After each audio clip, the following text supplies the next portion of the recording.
आई आप सबके बीच में लोकगीत के फरमाइश बा।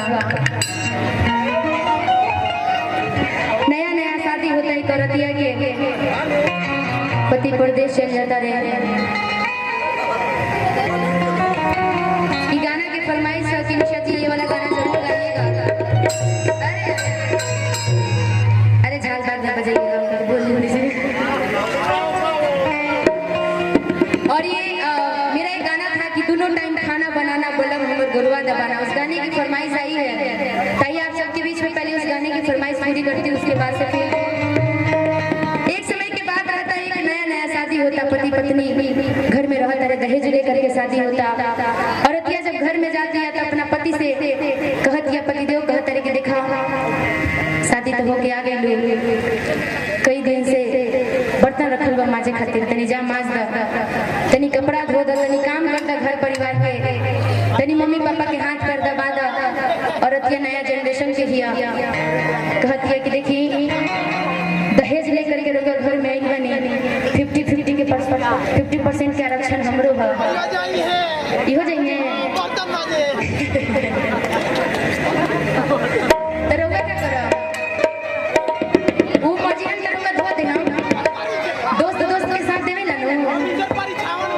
अच्छा परिछावन मेरा जन खाली बस यो दोस्त होंगे लेकिन माने में पड़ता। और अतिया कहतिया कि देखी बोलता देनी लेकिन आगे हम का कहत नहीं, तनी हमरो बात सुनी। और औरत कहत तरीका कि दोनों टाइम खाना बनाना, कि दोनों टाइम खाना बनाना बोलो हमर गोरबा दबाना, कि दोनों टाइम खाना बनाना बोलो हमर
दोनों घर में बच्चन सौभाग्यशाली होखेला, उ बाप सौभाग्यशाली होखेला। और हम अपने पापा के बहुत दुलारी है। हमार जिंदगी में कोई सबसे प्यारा कोई इंसान होखेला था हमरा खातिर हमर पापा भी बात।